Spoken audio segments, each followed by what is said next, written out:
All right, welcome everybody. This is Spiritual Insurgency. I'm Jason Lupa, joined here with my host, Aaron Lujan. Good morning and good afternoon. And we also have our special guest for today, Everett from Ohio for Freedom, and Hello, how you doing? Vanessa Johnson, attorney at law. Hello. And we're breaking down the Brady Boyd story, the New Life scandal, Robert Morris, and kind of what's happened since we all first reported this not too long ago, just last week. There's been plenty of additional information that's come out. New Life addressed their congregation. So I'm going to go ahead and pass this off to Aaron, who can kind of kick us off. Aaron, go for it. Yeah, so thanks for joining us, guys. So we saw Daniel Grothe get up on stage on Sunday with the elder board, primarily Scott Palmer, address the New Life congregation after the firing of Brady Boyd. They're calling it a resignation. I've been asked to resign before, too. We all know what that means, right? So they went up there, and essentially Scott Palmer has stated in his prepared statement on behalf of the elder board that they love Brady Boyd. That was very well established. They're not upset with him. They're grateful for his service. And they went right into what I think was passing off blame. New Life Church contacted Gateway about the allegations, as the elder statement read.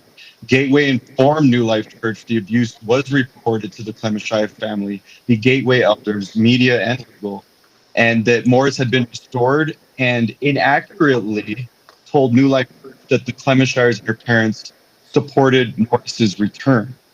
So essentially, the allegation is that Gateway lied to New Life Church about the Clemenshire family support of Morris's return to ministry. Everett, is that how you read it? That's about how I read it. There's a couple of questions that are absolutely not answered, but I'll let those come up as we continue, if you wish. Yep. And then the other point that I noticed is this only addresses Brady's appointment as a pastor, not his appointment of Morris as an overseer. And I would kind of define that as a straw man argument.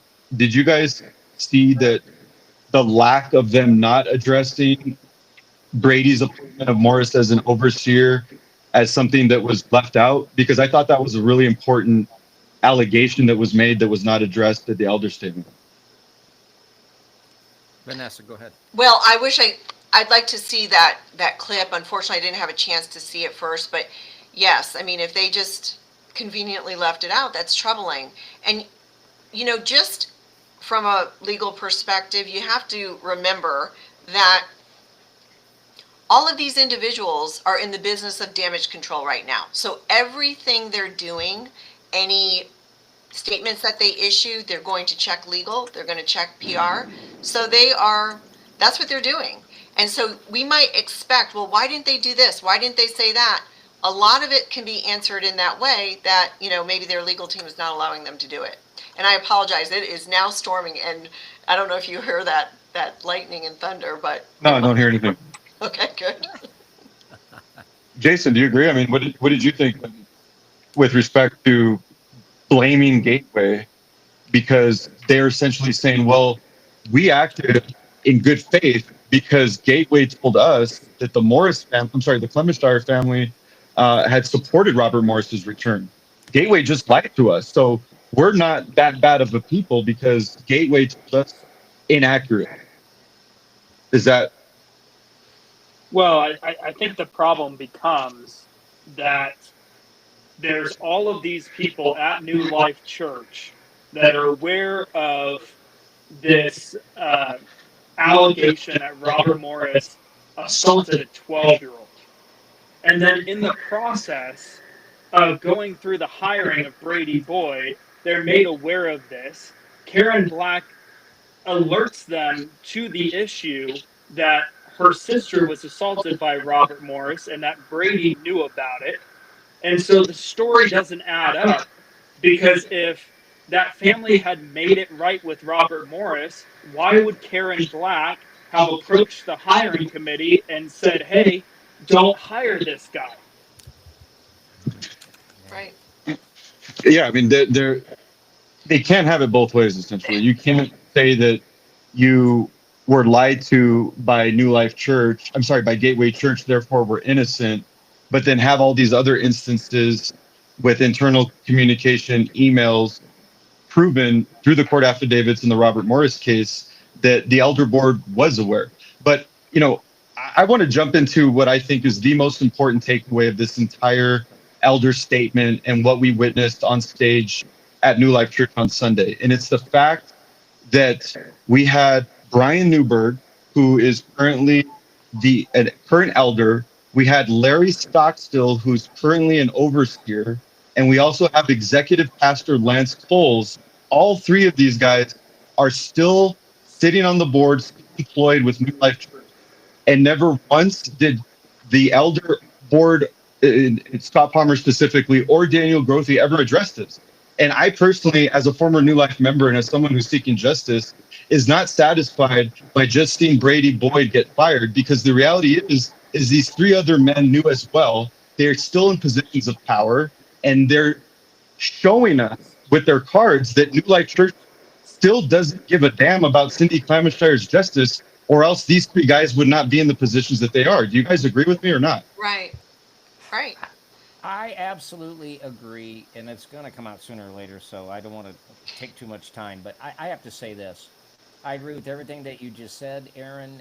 But for me, even if you go a step farther, we are those that heard that, I'm going to call it a performance. I mean, when you have a keyboard playing behind you the whole time and you have like mock tears to warm it up, it came across like a performance. But people are asked to believe that somehow Karen, Cindy Clemishire's sister Karen, alerts the search committee of as serious an allegation as you can make in the church. Is there anything more serious than the essay of a 12-year-old child? And we are asked to believe that these guys, doing their due diligence, made a phone call, and Gateway elders say, oh, no, that's all handled.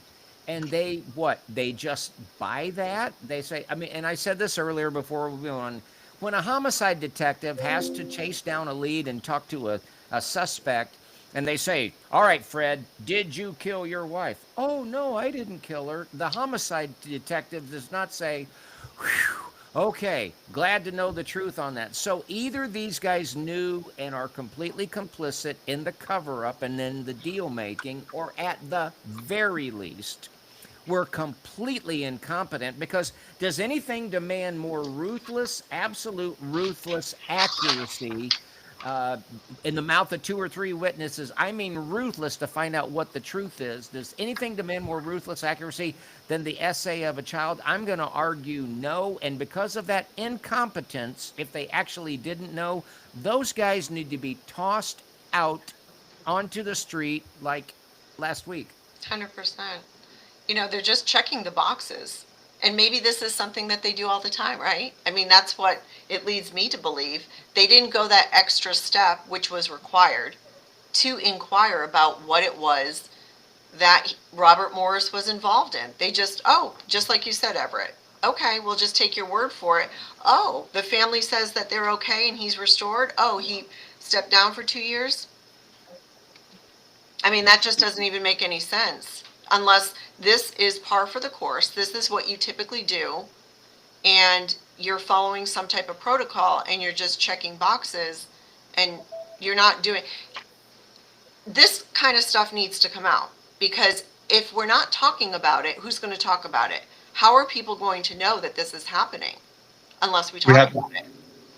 We have to continue to talk about it. And there's another point that I want to make, that I want to see what your thoughts are. The elders claim the trust was broken when Brady misinformed the board about the issue.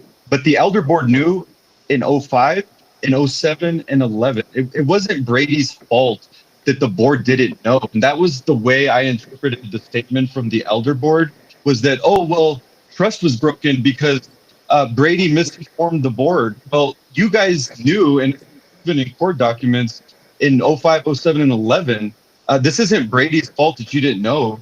They said that the trust was broken, and therefore that was the resignation. I feel like that was the elder board taking responsibility off of them and making Brady the scapegoat. Do you agree with that, Everett?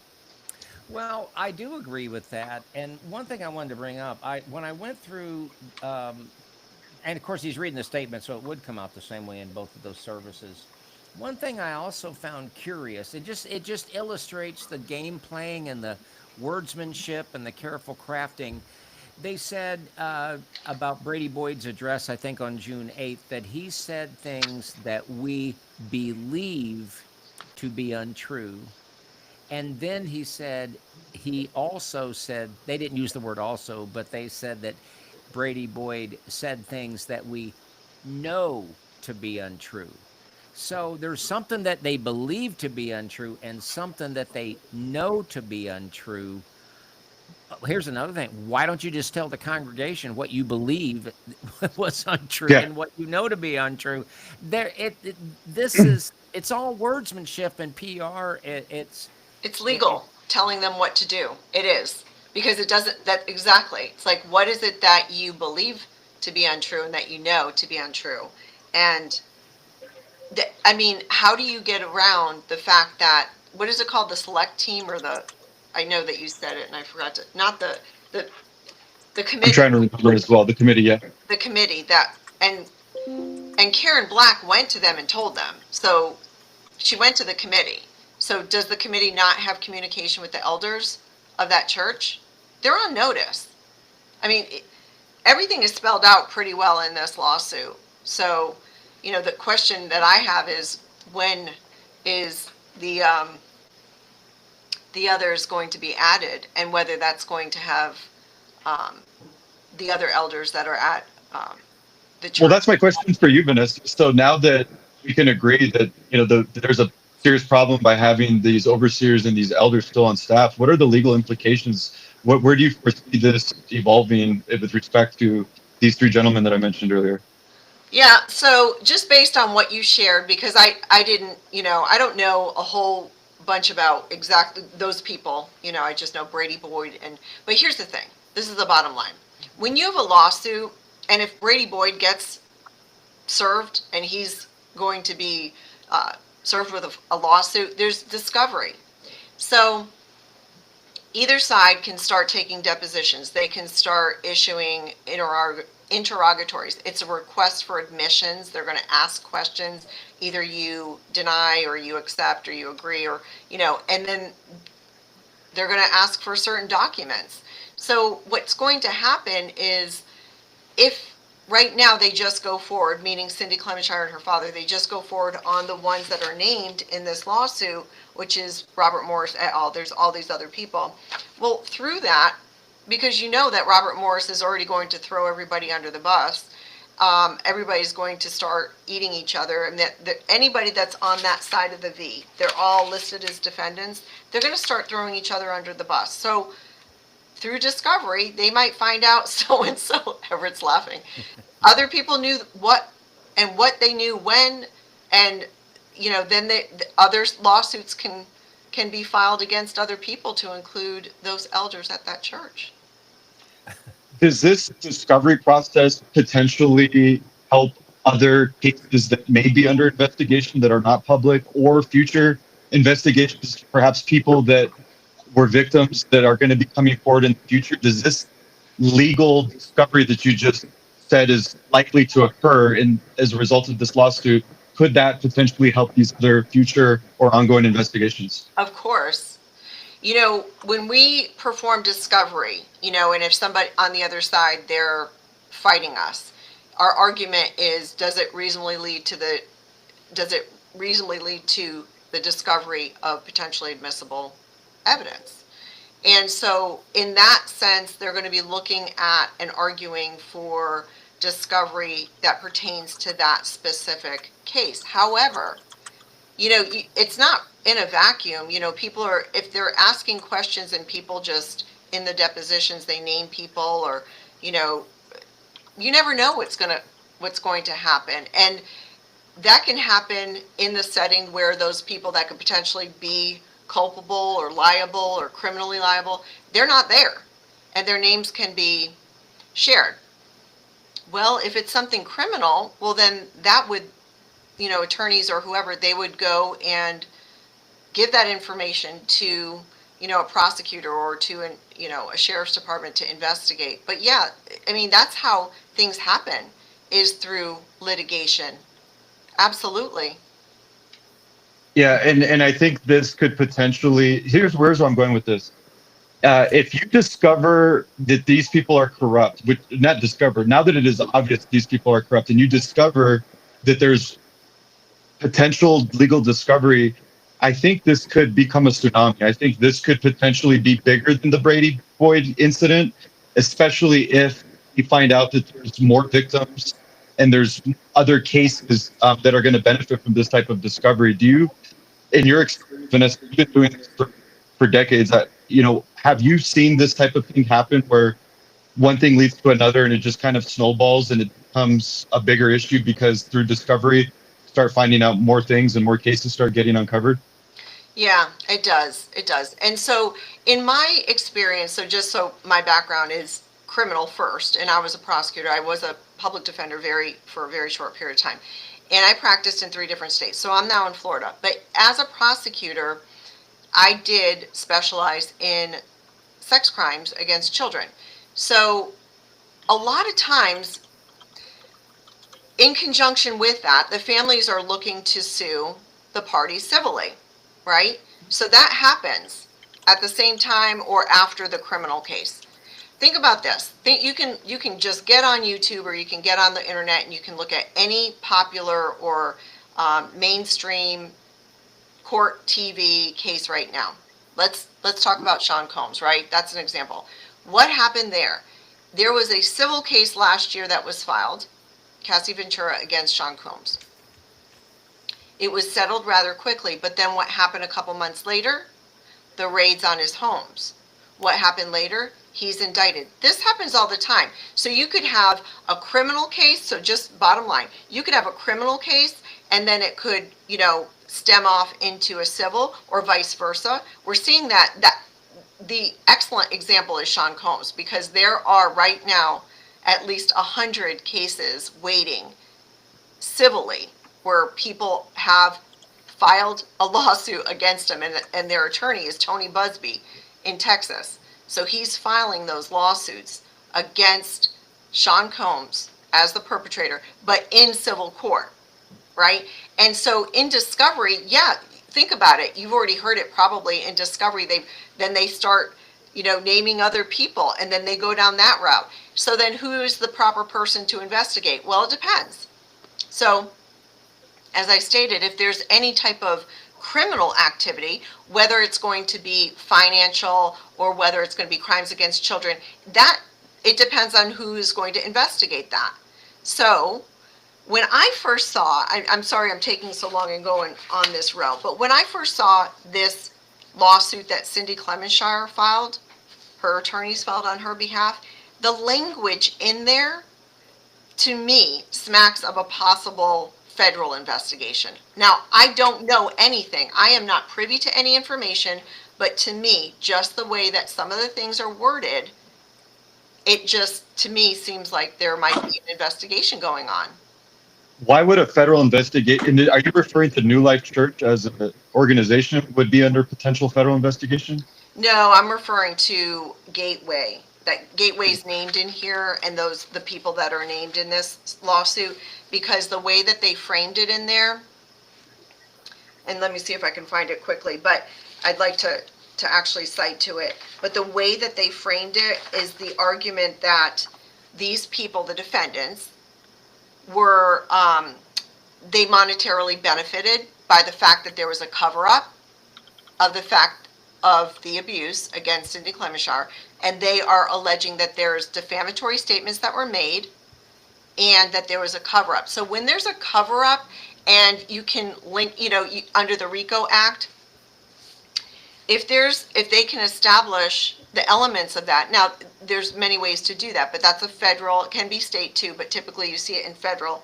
And if that's the route that they could be going, again, this is entirely speculation, but just the way that it was worded, if that's what they're asserting, is that these people all benefited for a sole purpose and there's a criminal underlying act, well, maybe the federal investigation should be involved in that. And that relates, just what I'm saying is to Gateway.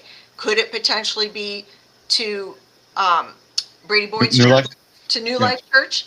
Well, I guess we wait and see. I mean, with all of this, this is what happens too. You know, when all of this comes out in the media and we're all talking about it, people take notice. The media is going to take notice.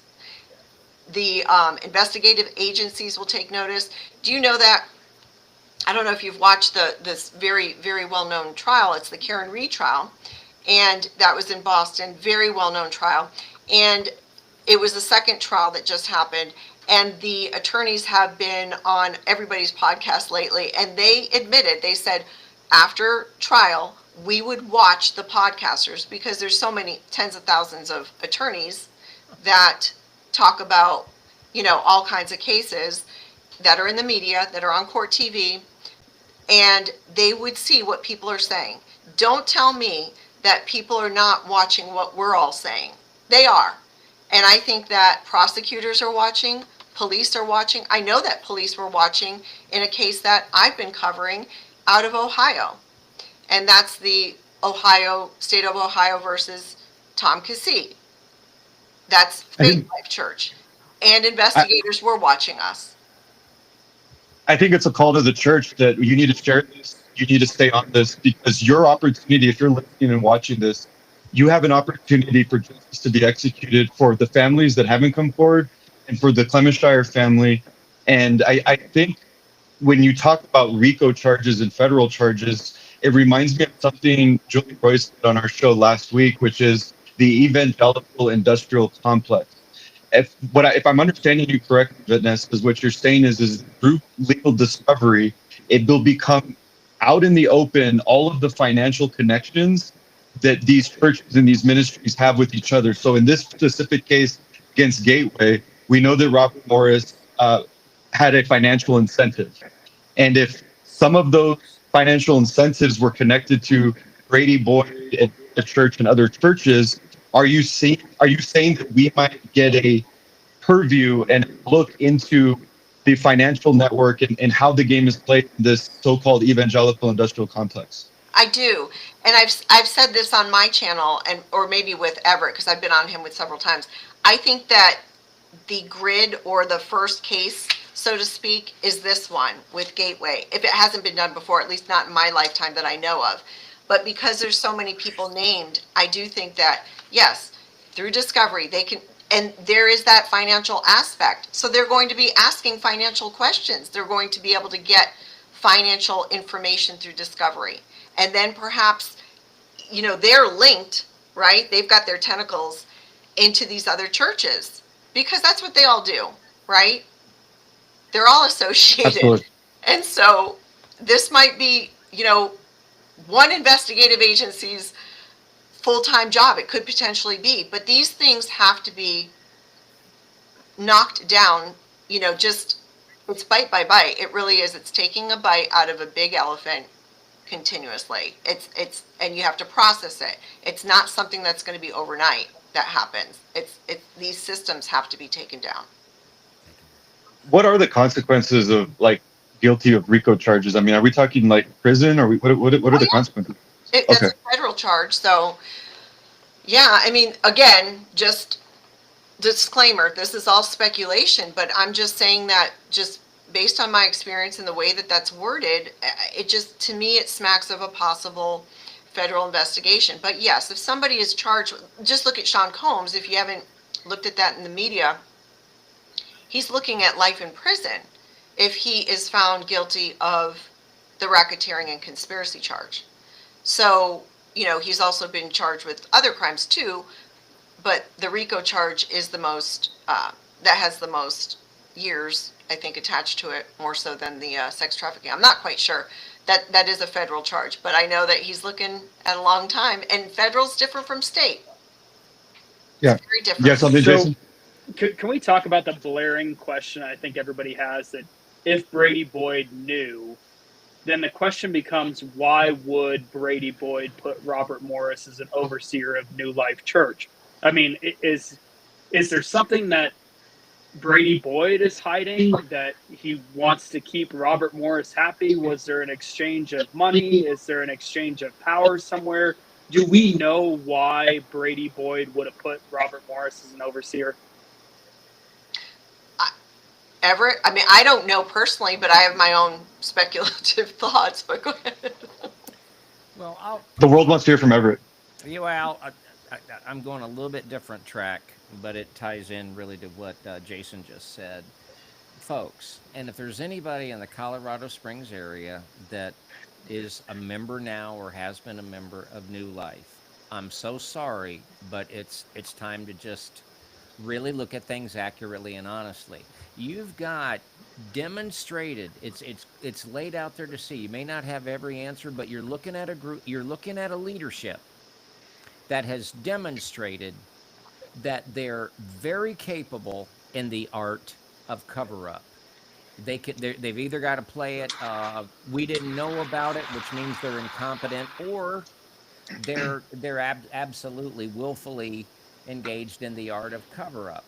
And so, unfortunately, and I hate to say this, Jason, but I think it's a it's just incumbent upon people that I've never seen, never will see.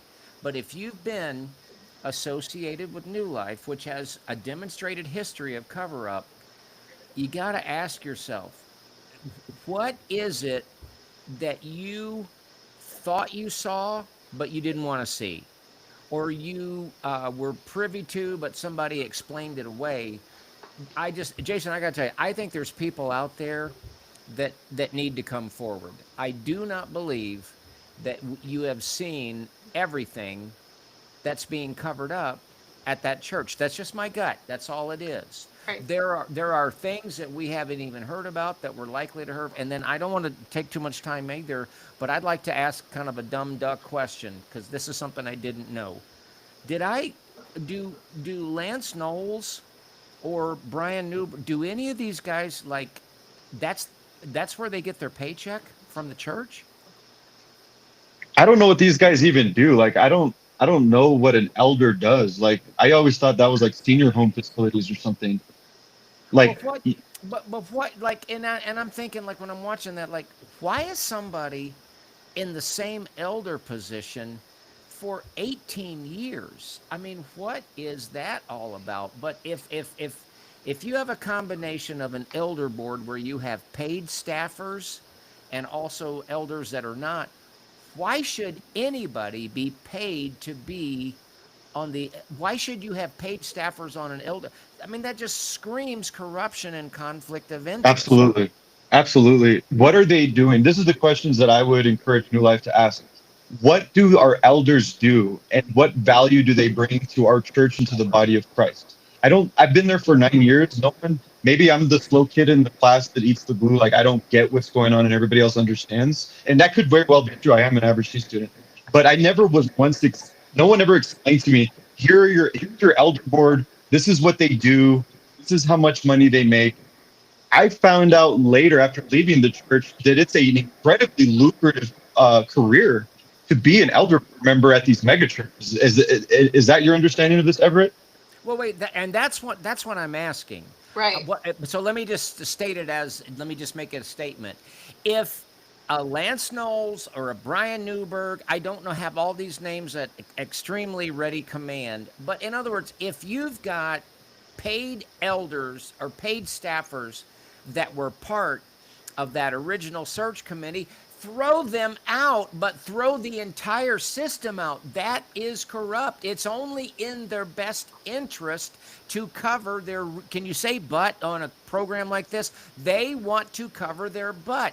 Everything about that is corrupt from the top down. Hey, Everett, your mic is a little low. If you could figure out how to turn that up, maybe on your end. We're getting some comments. I'll get closer to it. Yeah, I'll see what I can do. Oh, wow. We got Barry White on the line.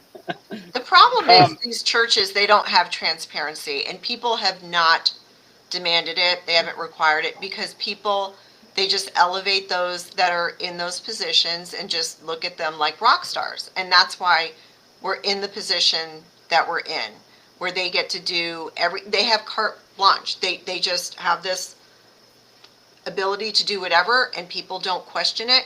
And I've noticed in the small amount of time, very limited amount of time, 6 months that I've been doing this, the backlash has been unbelievable. People just, they don't want to believe. And in regard to Brady Boyd's statement on June 8th, I'm very aware of that. I have watched that several times.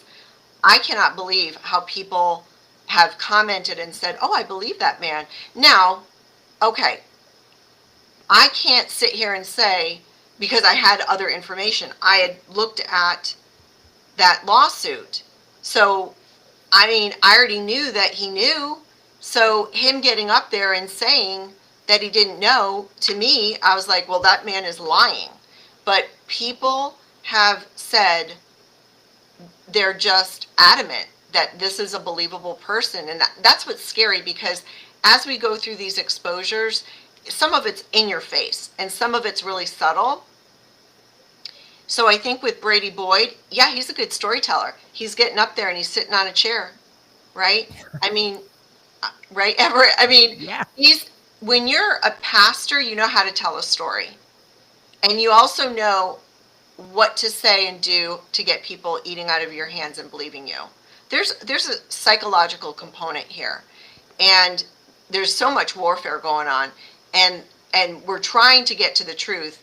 And those that are just, they're defending the bad ones, well, you know, I don't have time for that. You know, I'm not there for that.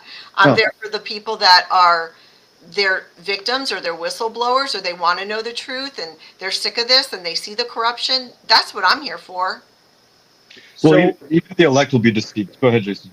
So I'm assuming that with the amount of time Robert Morris was in a position at Gateway Church, and the amount of time he's been a pastor, New Life Church is probably not the only church he's an overseer of. I mean, do we know if he's an overseer or has roles in other churches throughout the nation, or is New Life seriously the only one? That's a good question. I don't know off the top of my head, but we can certainly find out. I mean, that's something that could, we should. If anyone's listening, we can do a quick search and let us know and put it in the comment section. That'd be interesting to know. But I have a question for Everett and for Vanessa. You know, is Daniel Grothe okay with the elder staying on board? I think the question now that Daniel Grothe is in power at New Life is, are you okay with Brian Newberg and Lance Cole and these other characters to be on board, knowing that they knew that you had a pedophile as an overseer and you allowed it? Second question is, Daniel Grothe, did you know? And will you ask these men to resign? And if you knew, will you resign as well? Were you made aware of this? Because my understanding is that Daniel Grothe was there prior to 2007. I'm not certain, but I know he's been there for a while. And I know that he's been at the leadership level the entire time, at bare minimum as pastor. So obviously this is not a provable thing, but I would reason with our audience. Don't you think it would be reasonable to believe that Daniel Grothe knew that Robert Morris was a pedophile? He, of course, knew.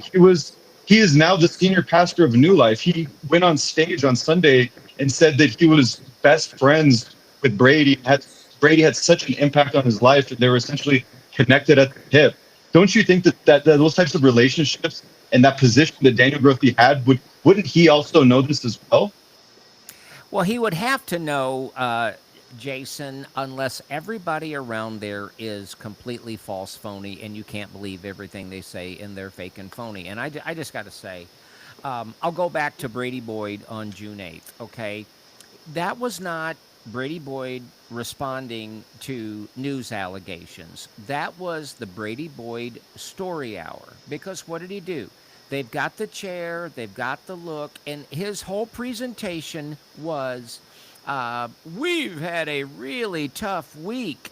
It was I feel sorry for me. I've had a hard week show, and by the way, one of the things was this. But I gotta say, that's what I personally saw in the statement that was read by three elders. And by the way, there's only 3 elders. Well, where were the other guys? I thought. Yeah, where's everybody else?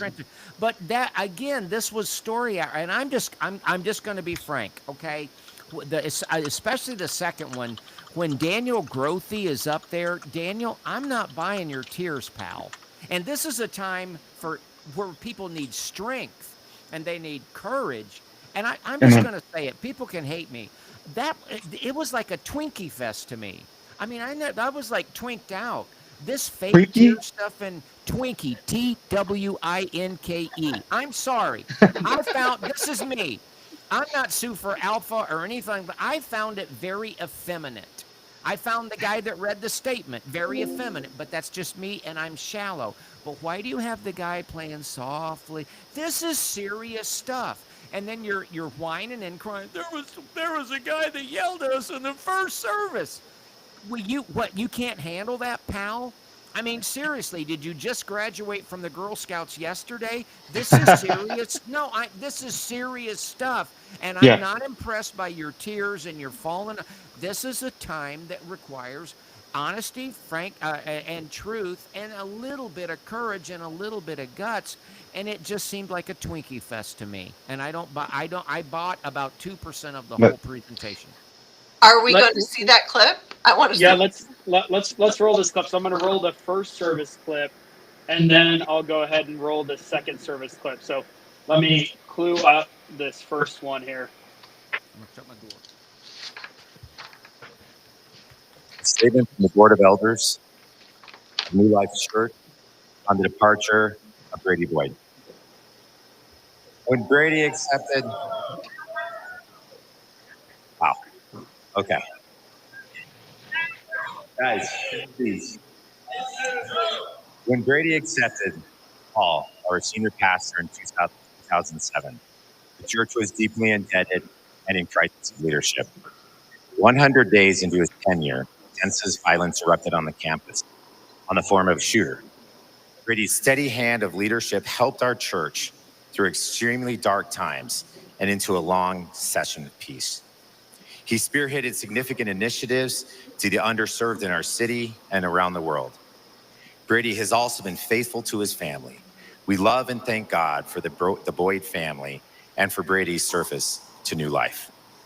On June 18th, Brady resigned as senior pastor of New Life Church. Daniel Grothy will step into our senior role, a transition in leadership that was approved by the elders last year and that has been already begun internally with the staff. Background on Brady's departure.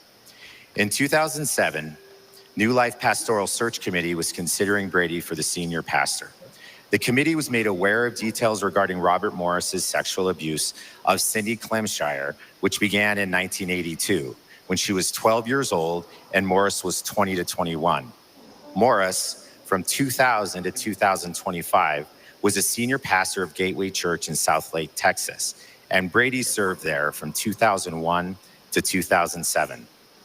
To report what they had heard and inquire further regarding the allegations of abuse, New Life representatives contacted the Board of Elders at Gateway. Our church was informed that Morris's past abuse was known to the Miss Clemshire's family, Gateway elders, news media, and legal counsel. Gateway also informed New Life that Morris had been through the restoration process and inaccurately that Miss Clemshire and her parents had supported Morris's return to ministry. Based on that information, New Life believed that Miss Clemshire's abuse was known by the relevant persons, and the search committee concluded that Morris's conduct from 25 years earlier, while terrible, did not involve Brady and did not impair his fitness to serve as our senior pastor.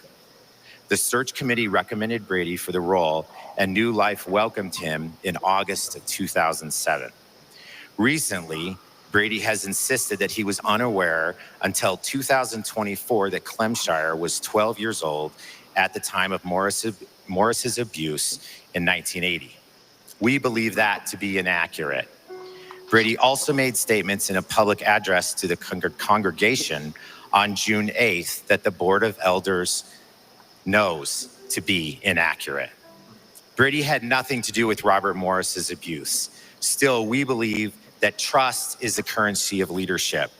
When Brady recently told our congregation inaccurately he was unaware of certain details regarding Morris's past abuse, trust was broken, and the elders asked Brady to resign. This is the time of mixed emotions. We are grieving as a church. We are grateful for Brady's service, and we pray for justice and healing for the Clemshire family. We deeply regret our association with Robert Morris. At the same time, we are filled with hope for the future and believe that God will continue to do great things here at New Life Church. Most intensely, we long for a world of justice and peace, a world where God's kingdom comes on earth as it is in heaven. Thank you.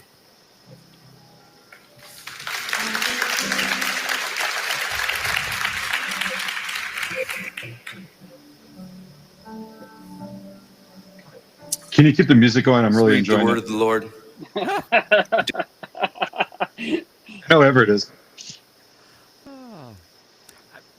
Hey guys, I got a mic till they shut it off. I'm sorry, that's a Twinkie Fest. Is this the Miss America pageant? We just long for world peace and goodwill to. I mean. And South Africa. It's crafted. It's crafted. Yes, we are the world. We are the. Let's say. Yeah. Oh my God. I'll shut up. Why You either was- gotta laugh or you gotta cry. Why was the, and I didn't catch his name, is he the one that stood up? Is he the one that's now the leader of New Life Church? No, that is Scott Palmer, and he's one of the elder members. He's on the board. Okay, and then the one that got up that had the I think it was like a green jacket or shirt is The guy with the long hair? yeah.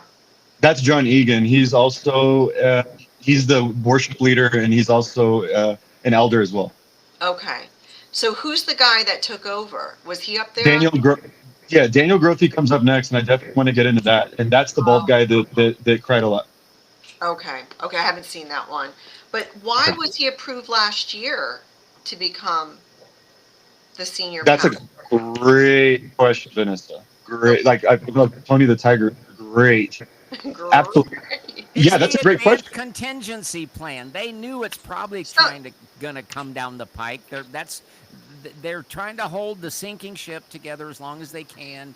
But if they got to make this move, they've already figured out. But somebody misspoke, or they weren't. Okay. So they say this was since last year to bring this gentleman on, but then from the stage on June 8th, Brady Boyd says he plans on being there for another 10 years. All right? So one thing doesn't match with the other. Maybe Brady was dreaming of something that was never going to happen. I don't know. In fairness to Brady, though, he currently has heart issues. So they might have made these contingency plans to prepare for him not being able to fulfill the job for health. And again, we want to be as fair and as objective as possible. That's right. Like, I love that Julie Roy always leads with facts and lets us decide. And that's what I want to do here today. Obviously, we're having this conversation and commentating, but something that was said in that statement that only addresses Brady's appointment as pastor, not his appointment of Morris as an overseer. So the elders were essentially saying, this is a problem because Gateway lied to us. And if had Gateway not lied to us, we would have never made this mistake. But the fact of the matter is, after they allowed Brady to be the senior pastor, he brought Morris on as an overseer, and the board knew that Morris was a pedophile. So he did make a poor judgment because they knew that he was a pedophile, and they allowed Robert Morris to continue to be an overseer despite that. And if 1 Timothy is true, that makes you ineligible. You cannot have that position in a church, even if you've repented, even if you're sorry for it. You're disqualified, bro. Am I right? 100%. That's the way I think. I agree with that. It's absolutely disqualified, and my mind turns to like scrambled eggs with all the hoops that these people want you to jump through. And I'll just say, if those were the remarks that caused people to be in near tears for the second service, just grow up. I mean, really, that's going to like knock you off your game. Probably if somebody had said that to Moses when he came down from the mountain, he would have gone back up on the mountain and cried, I guess. I don't know. I'm not buying it. Sorry, Jade. I'm not buying it. I'm not buying it.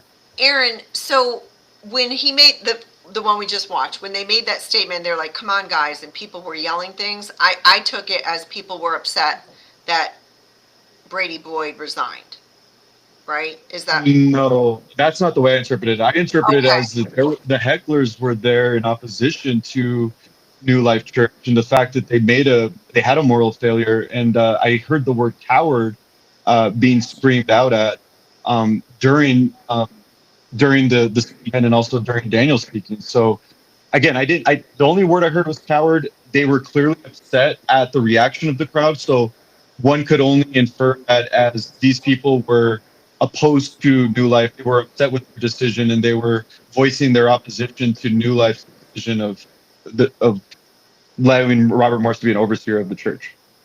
Let's roll this second clip. Let's roll this second clip so we have a little bit more context here for the viewers.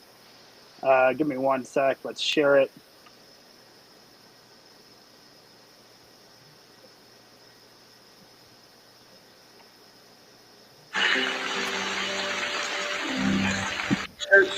Real quick before you sit, I've just got to set this up, and if you'll allow me to exercise just a little bit of authority here. In the first service, we read a statement. It's been a really, really tough week for you guys. Really tough week.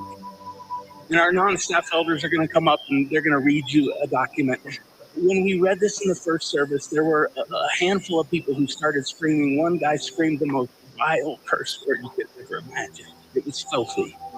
When a 13-year-old boy came up to me after the service who was raised here, and he was sobbing, and he said, I just wanted to stand up and say, we don't act like this in God's house. So I'm asking the adults to be grown adults today. Be adults today.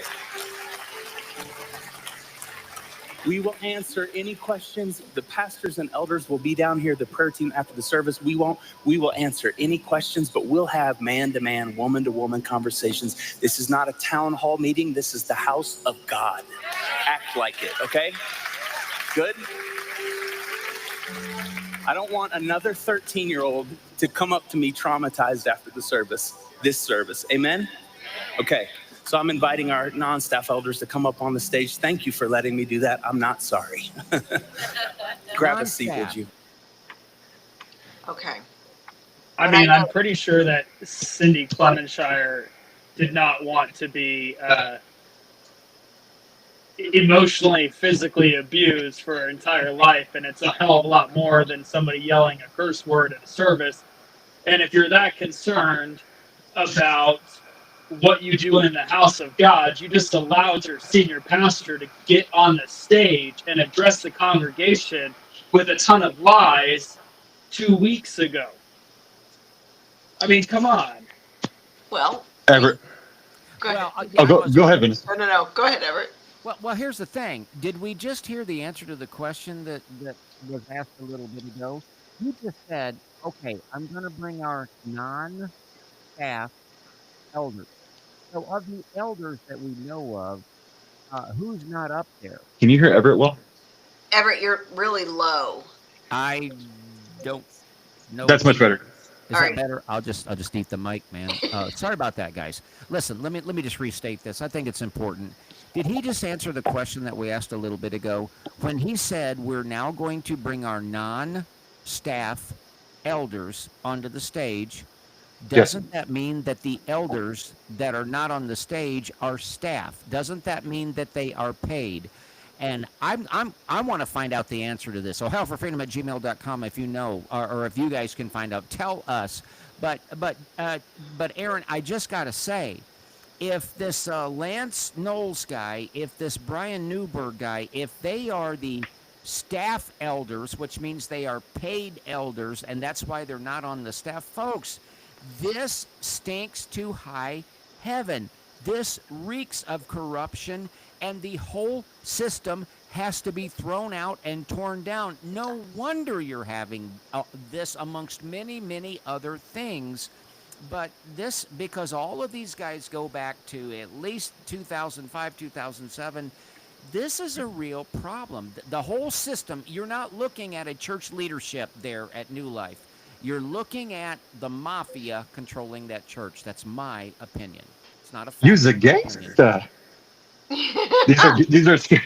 These are straight gangsters. Is that what you're saying, Everett? I'm saying that it is a evil, corrupt system that very much resembles the mafia.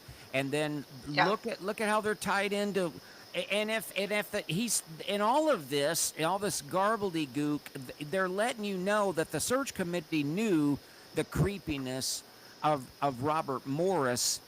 Then what in the name of common sense would allow that man to be an overseer at the very church? It makes no sense whatsoever. It's evil. It's evil. Yeah. And I don't know if anybody else had a problem with this, but speaking of Marlon Brando and gangsters, be adults today. Act like it. I am not sorry. I mean, the way I saw that was sit down, shut up. We're in charge. We're going to tell you what to think. We're going to tell you what to do. He started off by saying, I'm going to exercise a little bit of authority here. It almost felt like I was about to be reprimanded by my dad, and I'm like 9 years old or something. Did anybody else feel that way? 100% you hit it. That's absolutely what I was going to talk about. So you just hit it right on the head. Absolutely. And he Okay. took authority That's in what a they very do. Twinkie kind of way. It was weird. Just a weird combination. But yes, I agree. Did Well, you I have some insight. Go ahead, Vanessa. I was just going to say, did you know, I was watching the people. Did you notice that most of them, at least our view that we could see, they were not clapping? And then when you, right, you noticed that? And so I did. what you have, like, because, I mean, I didn't watch any of this prior to, so that's why I questioned what was the response when they said, hey, guys, whatever. You're going to have a mix. I didn't realize that church was that big, okay? When I watched Brady Boyd sitting on the chair in his living room, podium, whatever, I didn't see that big auditorium. That's a huge church, right? 15,000 across the county. 15,000 that it holds it in that church? No. 15,000 members. There's 5 campuses, I believe. Oh, okay. Well, that's a big church. And if you looked at the body language of the people, some of them are just standing there and they're not agreeing. They're just, my point is this. They're there to see what those people are going to say from the stage. That's Yes. what they're there for. And it seemed to me that there were more of them that were not nodding. They were not agreeing. They were just there to listen from just that small little snippet. Of course, that's all I can work from. Give me more facts, I'll have another statement. But just based upon what I saw, it was really, and then the clapping, it was very, very minimal. It didn't seem like overwhelming. And something that I'm privy to that's not being reported in media just because I have so many friends that go there. If you remember, Pastor Grothy said, if anybody wants to talk about this man to man, woman to woman, get at me, pull up, I'll be available after church. Well, guess what? People tried to talk to Daniel Grothy in the media and they were brushed off. And I have screenshots of a Facebook group, the actual comments that my friend sent me. And out of respect for my friend, I hope you cropped out the twos and the froms. But are you able to pull that up? Is that something Vanessa can see? I do not have that ready to go here. Not a problem. I'm sorry. Well, it will be. We're on the live stream right now. If you guys watch the rebroadcast, we'll have the screenshots of the text messages. But bottom line is he's lying. They don't mean what they say. There was multiple people in this Facebook thread saying we went there and we were brushed off. We were told to go fly kites. We were told we were basically dismissed. They did not. This is all just posturing up on stage because the reality after church was they were told to go away.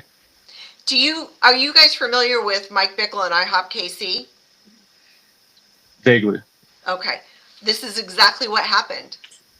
So October 28th, 2023, a memo gets sent out. It's about the exposure of Mike Bickle. He founded IHOP KC, but just to make this story short. So then they have a church service. I think it's just days later. Okay. Michael Brown goes to the church because he has to step in and get his nose in it. But before Michael Brown even gets there, they've got the elders. It's called the ELT, the Executive Leadership Team. And it's Stuart Greaves, it's Dave Sliker, and I forgot Bennett, I think is the other guy's name. They did exactly that. So Stuart Greaves or Sliker, I can't remember which one, they said, if any of you guys need prayer and you guys want to disclose anything about what happened to you, as a victim or whatever it is, come up here to get prayer. And there is a girl, she went on Heaven Bent, that podcast, because she was R-worded, and she went up and said to Stuart Greaves, I'm here to talk about that. He wouldn't talk about it. And other people were there to talk about what happened. They wouldn't, it's the same exact thing what you just described. Same thing. So it seems like a playbook, a mafia playbook, perhaps. 100%. Did you guys see the sermon after the elder statement? I did not. Yeah. Well, I took a bullet for you guys. It was basically the manipulation of scripture. So he preached from Second Chronicles chapter 20, which was the story of Jehoshaphat that was facing threats of these other armies that he was being invaded by. And essentially what Daniel Grothe was invoking was that New Life Church had an unexpected battle like Jehoshaphat, and that we are going to win these battles because number one, the community will assemble, which I interpreted as keep going to church. And then he later said, God sent the worshipers out for the battle before the warriors. So you need to come to church and worship. Basically, I felt like Second Chronicles was manipulated to say, keep coming to church. We're being attacked by the devil. He specifically said, we're not waging war. And I don't know if you can pull this up now, Jason. It's probably a lot to ask, but I hope we can definitely have it in the rebroadcast, where he essentially says, we're not fighting the news media. We're not fighting external forces. This is a spiritual battle. The devil's trying to take down New Life. And I felt like that was such a perversion, because all we're doing is we're seeking justice for SA victims. And Julie Royce did an incredible job presenting the evidence. And we have all of the truth on our side. And for him to stand up there and to say that this is an attack of the devil is a man that's manipulating his position at the pulpit. And I would also say this, Jehoshaphat was facing external threats with transparency. This is not equivalent. New Life Church concealed internal corruption. Those are two very different things. And so I would just encourage people to look at the Julie Royce report, read Second Chronicles, listen to what Daniel Grothe has to say, and make up your own mind. I think he's perverting scripture. Can I respond to that, Please. Aaron? I'm going to go down a little scriptural trail, if it's okay also. We're on spiritual insurgency, brother. We love it. That makes sense. Well, we're going to insurgent a little bit here. Joshua was a very fit leader, and they were having amazing success, but he made a mistake, okay? And that is, in the 9th chapter, the kings of the neighboring areas had heard about his great success, and they prepared to go to war. But there was one group called the Gibeonites that they took another route. They disguised themselves. They pretended to have come from a faraway country. They had old, beat-up, threadbare clothes. The food that they carried was old and moldy and probably had worms in it.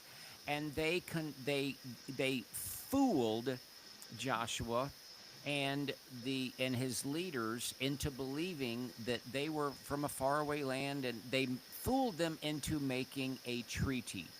And Joshua made the treaty without consulting the Lord. And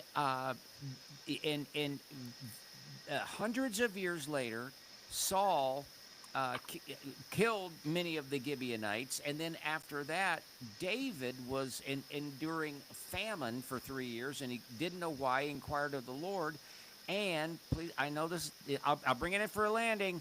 And the Lord said, it's because of the covenant with the Gibeonites that you violated. And so here's what I'm trying to say. I try to make this simple. This leadership team, this Grothe, if that's the sermon that he preached, and this whole carefully, all the stagecraft and all the manipulation and all the cover-up, these guys want to make essentially a covenant with this group of people. They want you to buy into their subterfuge. They're coming there with their sob story, and this happened to me, and it's been a tough week, and we didn't know, and it's somebody else and Gateway's fault and all of this. And I would just say to the sweet people there in Colorado Springs, don't buy it.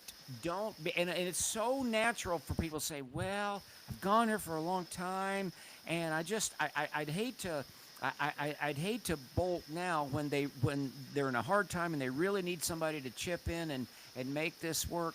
I'm not telling you what to do, except that I would strongly encourage you, don't make a covenant. Don't make it. And when I say covenant, I mean that in a loose. I would not make don't make a deal with the devil, because the devil's trying to make a deal with some folks there in that church right now. I don't know how to say it any other plainer. I would not fall for this subterfuge. I would not be enticed into that deal. Amen. It doesn't pass a smell test. You know what's really cool is, Aaron, you're not familiar with the IHOP KC scandal. Are you aware of the Faith Life Church scandal with the Cassis? Or I'm not. I'm sorry. That's great. No. That's what lends the credibility to this discussion right here. You have reached the same exact conclusion that we have, all the podcasters that we deal with, because we're talking about all of these other people. And you're saying the very same thing in a box, so to speak, because you are limited to just the New Life Church issue, and you are saying the same exact things that we've been saying. So that lends a lot of credibility. Wow, that's good to know. My ignorance and lack of reading is helping out. I appreciate that. I had to say, so, how many Vanessa, times? you've seen and researched a lot of these cases. I have a question about the mentality of the congregations to choose to stay at these churches after these scandals. It seems very cult-like and almost like they've been brainwashed for so long that they just stay. They have. Some of them, and Everett, you can probably share. I mean, I get attacked. I mean, I'm sure, Everett, you do too, on your channel. I'll get, just very nasty comments. If people are being very rude, I will remove them. But what I notice is that I think that it's cognitive dissonance. They're just, yes. A lot of it is they just can't handle it, right? And so then they attack. Some people's personalities is just going to manifest in a certain way. Some people will just, they'll just listen to it, but they're like, oh, I don't agree, and I'll move on. But some of them, they have to attack, and they can't stop. And they really vomit some really vile things. So it's questionable to me whether they are, in fact, Christians. Now, they're proclaiming to be, and I get it. But I just, on a stage like that, people can see your comments. That's how they respond, and they're going to attack. But for the most part, there's a lot of people out there that they've been through so much. They can be whistleblowers, they can be abused, they've gone through so many things. That's pretty much our audience, so to speak. But yeah, then they're talking about people. They're like, oh, I try to tell people not to go here and there. I think it's a combination of things, because they're just so used to going there. Their family, oh, they've got a great program for the kids. I know that's going on, but yeah, let's, and oh, they're reaching souls. They're jet setting around in their jet, and they're going to other countries, and they're preaching the good word. And look what they've done. They've raised money to build drill these holes for these wells, whatever it might be. It could be that anybody's going to find a reason to justify their position. But at the end of the day, it's all a heart posture. If you're seeking truth, if you're seeking God, you're going to see something that's not quite right. And there's all of us talking about this stuff out there. It is exposure after exposure. There's no way to avoid it at this point in time. And you're going to get smacked in the face with it if you're just going to continue to run away. There's always going to be people that will remain loyal to the bad guys. That's the way that the world works. You can't see them all, right? Yeah, absolutely. No, it's a 100% cognitive dissonance. And it's scriptural too. Even the elect will be deceived. And then in Revelation, we see Lord, Lord in the last days. They'll be saying, didn't I cast out demons in your name? Didn't I know you? And Jesus will say, I never knew you. Depart from me, you evildoers. He wasn't talking about the unbelieving people. He wasn't talking about the people outside the four walls of the church. He was addressing people that go into church every Sunday and sit down and listen to these ravenous wolves every Sunday that are just grabbing out money out of their pockets and they're sending them to hell is what I think is happening. And that's very key that you just said that with that verse, because if he says, "Depart from me, I did not know you," that means that on this side of time you weren't a Christian. And so that is the big question. Are these people, these pastors, Michael Brown, Mike Bickle, Brady Boyd, are they Christians? Well, you have to look at the evidence, and then you have to apply scripture. If you are Brady Boyd, and what he's done is he's covered up, knowing what he's covered up, but then he's lied about it to his congregation. And then Julie Roys even had a conversation with him, asked him about the email. I don't know if you guys know that, but you did just mention you had Julie Roys on your show. And, he comes up with, "Oh, it was a crazy season. I didn't see my email." That's very easy to figure out whether you got an email or not. It's cover up after cover up, lies covering lies. Would you want to send your kids to a church that's being led by such a liar? I wouldn't. And Absolutely not. This goes. And I'm gonna. It's very. If I can say this real quick, I apologize. It's painful, but the truth is better than deception. And for some, it's a sad reality that there are people in Colorado Springs area that really have to come to grips with the fact that, ladies and gentlemen, you have been lied to for at least 20 years. You had a horrible thing happen with Ted Haggard and all that. I don't even know the details, but the remedy, the way that was fixed, was a lie. They brought in somebody that knew stuff, covered stuff up, and is there any other way to say it? But you've been asked, you were the Band-Aid, the fix to the problem. You were hoodwinked. You were hoodwinked 20 years ago, and it sure looks like the hoodwinking is trying to take place again right now. That's just my 2 cents. Yeah, Ray Taylor says there were people at the church that wanted Boyd back. I could not believe it. There is a Facebook group right now, Support Brady Boyd and New Life Church Congregation. That group currently has 248 members in it, and so it's growing. So there's a ton of people who truly believe that Brady Boyd is innocent in this whole thing. You'll always see that. Unbelievable. You'll always see it. That's scary. Doesn't that scare you guys that there's people out there that think that way? Oh yeah, and I experienced it with IHOP KC, because that was probably the worst I saw with the people that supported him. How vile those people are that support Mike Bickle still to this day. And Rick Joyner, if you ever heard of him, is it Morningstar ever? I can't remember. Yeah, it is. Yeah, he just came out on a video. This is a man who, there's 17 victims. Okay, statute of limitations thwarts any type of civil suit, criminal suit. Okay, but he did this over 4 decades, and there's 17 women.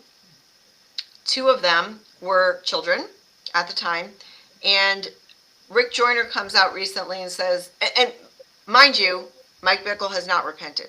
And Rick Joyner comes out and says, "Oh, it's time to bring him in and restore him back to ministry, because there's a lot of years ahead. He's going to do good things."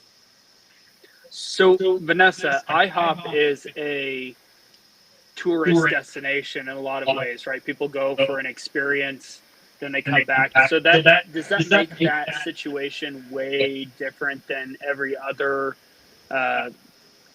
issue that we've kind of seen pop up in the last 5-6 years? So it did have that component, but it also had, a missions base there, and they did a lot of other things, and they had a lot of people on staff. They had the worship teams there. They had the global prayer room. They had other prayer rooms. They had, oh my gosh, they had a lot. So, that was on a huge, huge scale, larger than most that we're seeing. But they really have in all of these, they have an underlying theme. You've got the people that are in authority, and you've got the people that are the yes men that don't tell them the truth, and then they all come into agreement, and they're all just, perpetrating these lies upon people to protect themselves for things that they've done. These are all my opinions, and they're protecting them because they have to protect the money-making machine. The ministry. That's what's fueling. So How is this any different from a public relations department at a large Fortune 500 corporation? It's not. It's not in that sense, but you know what the large Fortune 500 companies have is they have people in HR that are not going to allow this type of abuse. The things that these people are accused of doing, let's just take Michael Brown. If you don't know what's happened with him, he slapped a young girl on the butt. He was the leader of a church, ministry school. And this happened in, I think it was the early 2000s. Yeah. I think it was around 2001. And the young girl was 19 and he was 45. And that's what he's doing. He's smacking her on the butt, has her sitting on his lap. He's kissing her on the mouth. He's married, by the way. And if this was a Fortune 500 company, you go to HR, this is taken care of. In my company, I have a law firm. Somebody does that to somebody else, you're out. I mean, this isn't rocket science. I mean, it wouldn't happen. But this is the stuff because there's no oversight in these churches and ministries. That's what's happening. No oversight, no transparency. It's a dictatorship.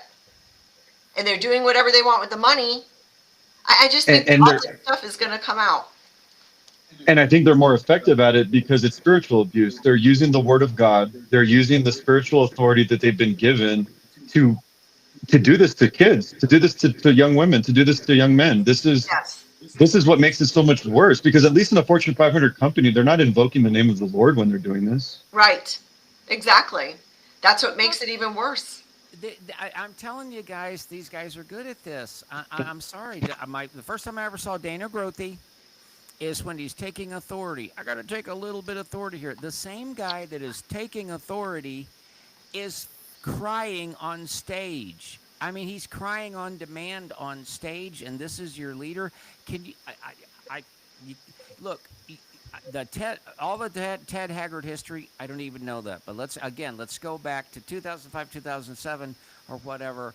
The same team that brought you that answer is the same team that put a file as an overseer. There has never been a remedy for this place for at least 20 years. But trust us. We want peace and justice. That right? Yeah, and it's also important. Is someone talking? I'm sorry. I don't have a lot of audio. Jason, we good? Can you guys hear me okay? Yeah, we can hear you. Everett's still really quiet. Everett, you could try to unplug your headphones, see if that makes a difference. You might get some echo, though. I tried it. Really quick, guys. Another thing that I want to bring up that Daniel Grothe said is that he equated, in my opinion, the Inquisition of Brady as cancel culture. He says, I call garbage. Cancel culture is when you tear down the people that you hate, and he goes, and we reject that. And he goes, God. When in reality, this is not cancel culture, Daniel. This is First Timothy chapter 5. Verses 19 through 20, and you're a doctorate. You went to theological school, so you should understand this better than anybody. It says, do not entertain an accusation against an elder unless it is brought by 2 or 3. But those elders who are sinning, you are to reprove before everyone so that the others may take a warning. So we're doing the reproval process right now, Mr. Grothe. This is not cancel culture. Do you guys agree?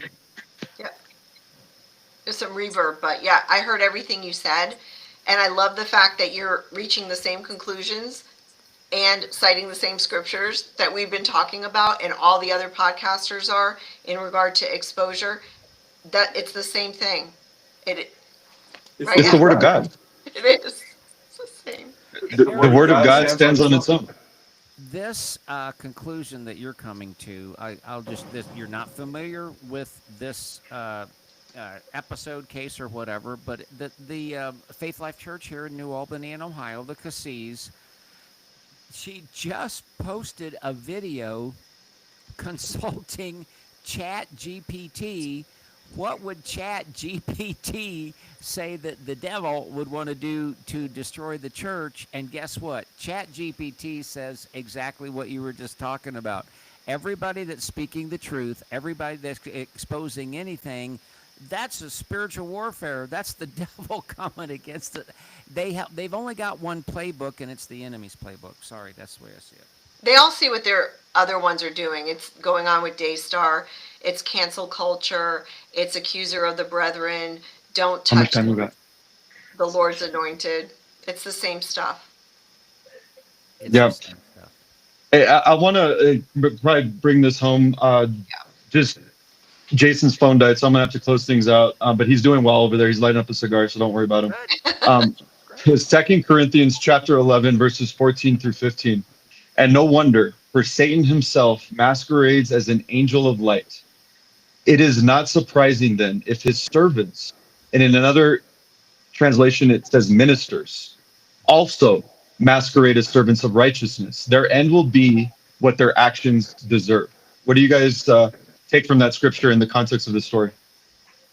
Let me take this because then Vanessa can finish, and she's got a louder mic. Hopefully I can be here. I'll just say this, Aaron. Yes, That's sir. absolutely on the money.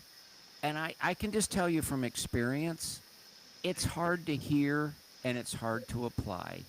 Because if people make some tough decisions that are there at the church and they're in Colorado Springs, I'm sorry to tell you, but you will be making some decisions that involve some people that you love and some people that you care about and some people that you supported.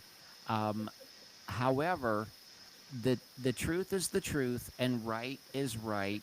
And if you have to make a determination about a person, a ministry, a preacher, or whatever, it is better to face the truth and move on and experience all the wonderful things that the Lord has for you on the other side, which may include some dark, sometimes you're going through some healing, but you'll look back on the day that you, quote, got out, and you will thank the Lord that you got out. Amen. Amen. Amen. Vanessa, can you give us some parting words? Maybe whatever's on your heart. Well, anybody that watches me or Everett, we're going to keep fighting. This is what we've been called to do. People don't like it, but you know what? When you stand for truth, you're going to make enemies. And we're going to keep doing what God's called us to do. This is a very, very crucial, interesting time. And they're going to awaken. And there will be some of the pastors that have done bad stuff. I think that they will, some of them will repent. That would be great. But what we're seeing, unfortunately, is most of them are not right now. And that doesn't mean that we back down. And this is about justice. It's about serving the victims. Very important position and vantage point for me, because I am just naturally a victim advocate. And then, of course, my background being a child sex crimes prosecutor. And that's what we're here for, because this has been going on for so long, where the victims are just abused, and then they're abused again, but because they're attacked and they're called a liar, and then anybody that sticks up for them, they just want to demolish them. It is a mafia mentality. Get rid of them. Get rid of the ones that have been abused. And it's just no more. God is so sick and tired of this, you guys. He's so sick and tired of this. He's purging the church because the church doesn't look anything like it should. So well said.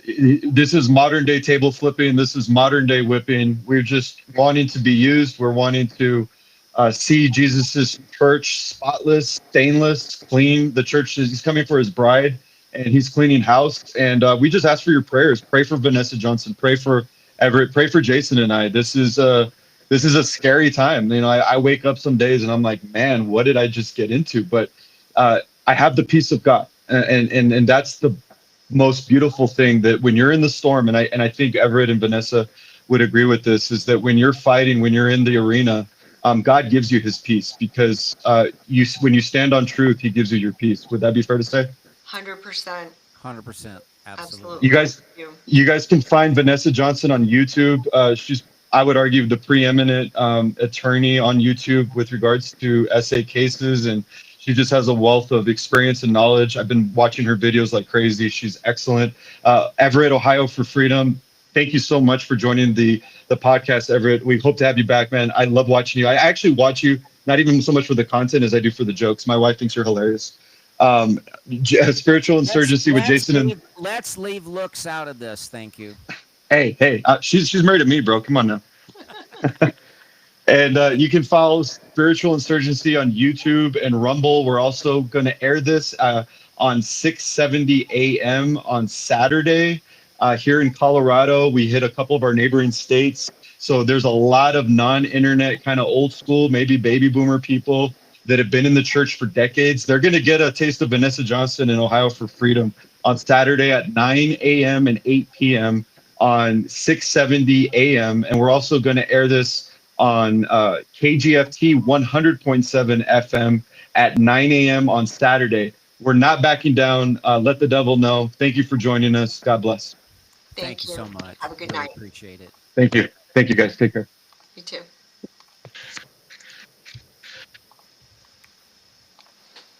Ah.